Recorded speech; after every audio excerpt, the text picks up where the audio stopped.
Ah, Tampa is a potpourri of everything we will be. People have a fixation on this city.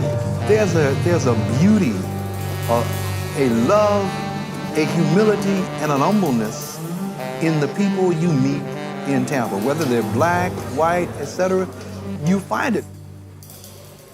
Tampa is a genteel southern city. It is southern, but it is also Latino. It's also Espanol. It is African American to its heart. In the meantime, people are paying homage to the tradition and the history of our wonderful city. Buccaneer Conquest. What happens, what could happen when a modern American city is invaded and captured by pirates? If you ask most Americans, they've probably heard of Tampa. And it's a good bet that if you ask them how it got started, they'd probably tell you it was started by these guys. But they'd be wrong. Dead wrong. But you can't blame them. For the past 100 years, the streets of Tampa are taken over every January in what has now become the country's third largest parade, the Gasparilla Pirates Festival. They walk roughshod up the steps, and at dagger's point, into the door, the pirate chief's demand for the surrender of the city. To find the real history of Tampa, you've got to dig a little deeper. Tampa is unusual for a southern city to have a multicultural past that goes back to the 1880s. That's Rodney Kite Powell, the Saunders Foundation Curator of History. We're very much a reflection on the country. Tampa looks like the rest of the country in a lot of ways. Tampa history isn't just local history, it's international. Rodney is right. The history of Tampa spans the globe, and it's still unfolding today. So let's start at the beginning, shall we? The first immigrants to Tampa, Paleo Indians, 20,000 years ago. The Tocobaga Indians settled on the bay in the 1st century. 1,400 years later, their very own Princess Ulele would save the life of Spanish explorer Juan Ortiz. She now has a restaurant named after her. Downtown Tampa in 1824, then known as Fort Brooke. After the Civil War, African-American settlers sought a new life in an area known as the Scrub. Decades later, it would become a cultural mecca. In the 1880s, a man named Henry Plant saw huge potential in Tampa. He built the railroad, he built the port, and he built Tampa's first tourist destination, the Tampa Hotel. A few years later, it would serve as central headquarters during the Spanish-American War. Henry Plant's investments caught the attention of two men, Vicente Martinez Ybor and Ignacio Aya, who promptly moved their factories from Key West to Tampa, altering the course of Tampa and the world forever. But how? Cigars. Ybor and Aya brought cigar factories to Tampa, lots of them. And with the discovery of phosphates in the 1880s, Tampa transformed from a sleepy village into an international icon almost overnight. Tampa was open for business. Tampa at one time produced more cigars than the whole island of Cuba. You were smoking cigars in London, Barcelona, and Paris, and they were Tampa cigars, and the label said it. By 1910, Tampa became the cigar capital of the world. But while the cigar industry went global, who was working in it? My grandfather and grandmother. My great-grandfather. My grandfather. I can't say everybody, but most people in Ybor City spoke 3 languages: Spanish, Italian, and English. The rise of Tampa coincided with a global phenomenon that reached its peak between the years of 1891 and 1920. It was called a period of great migration.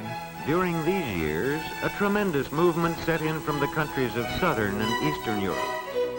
Everybody came here from someplace else. From Africa to Spain, Cuba, Sicily, Italy. Newcomers to Tampa found welcoming arms in the cigar factories and phosphate mines. But as strangers in a strange land that spoke a strange language, immigrant communities did what any newcomers would do. They built clubs.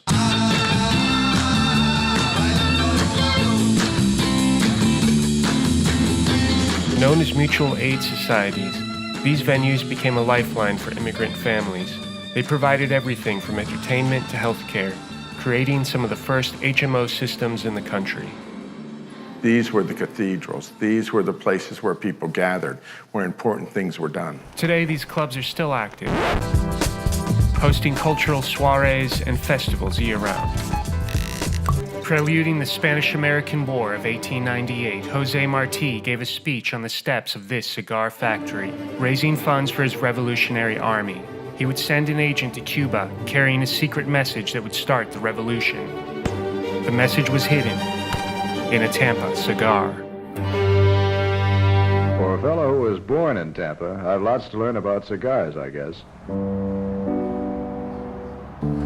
Tampa could not have had a cigar industry without La Cubanitos, without the Italian, without the Español, without the African Americans.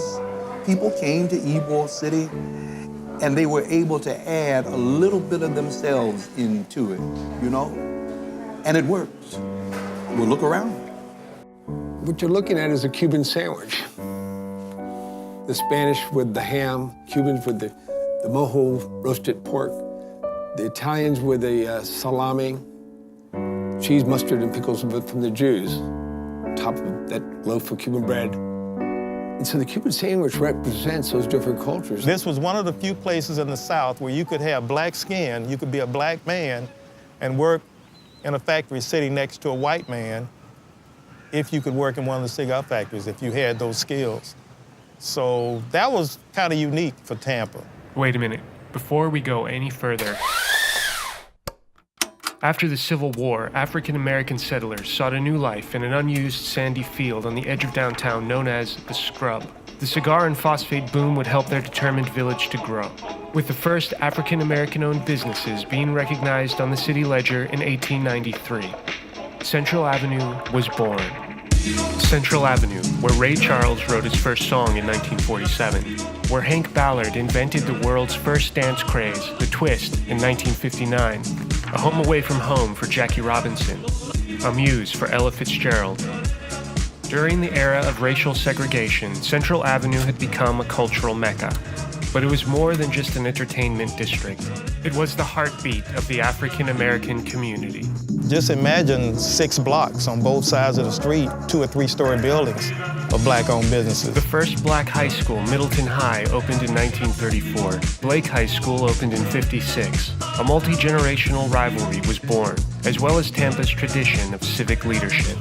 With so many prominent people, you were just proud to be a part of that history, a part of that community. In 1935, Perry Harvey Sr. established the Union Bedrock for Tampa's dock workers at the port, founding Chapter 1402 of the International Longshoremen's Association. He created opportunity for laborers and minorities throughout the city. His son would later become Tampa's first black city councilman and stand tall for those who needed it most, helping to establish the tradition of civic leadership in Tampa. Tampa was a hard-working community. It had to be. But as the saying goes, work hard, play hard. And it was perhaps that single idea that gave birth to one of Tampa's greatest exports. Mind-blowingly good, world-class, Hall of Fame quality baseball players. Here is the list of Major League Baseball players from Tampa. There's about 81 individuals from Tampa that have made it into the big leagues. The year-round sunshine and Tampa's culture of community helped transform Ybor City and West Tampa in particular into factories of baseball greatness, producing Hall of Famers Al Lopez and Tony La Russa, as well as the likes of Dwight Gooden, Ken Griffey Jr., and Wade Boggs, among many others. You don't find things like this throughout the world.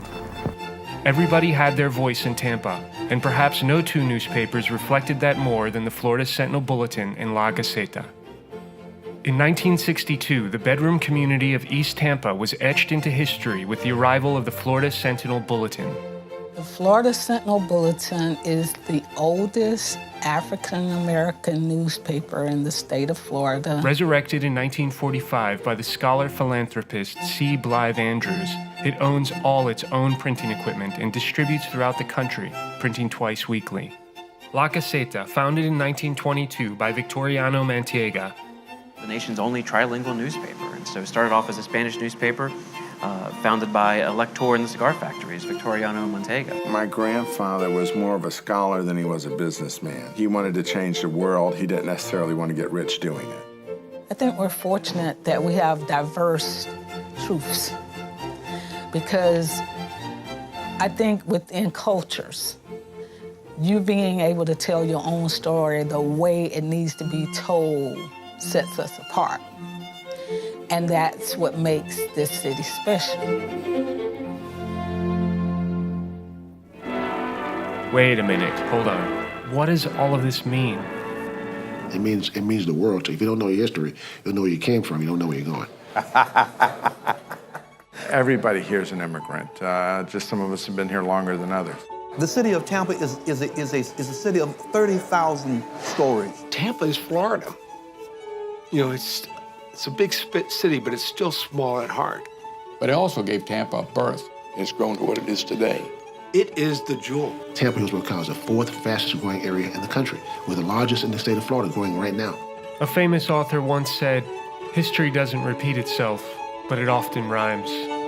And when you look at the history and future of Tampa, it does seem to play out like a song. Sometimes people say culture doesn't make sense because it goes beyond sense. We are in a situation right now of being rediscovered by the world and by ourselves. And if we are patient, we will reap the dividends. Tampa becomes a place where everybody is allowed to get on the floor and dance. That's what it's all about. Conga caliente ya llegó, conga caliente. Conga caliente ya llegó.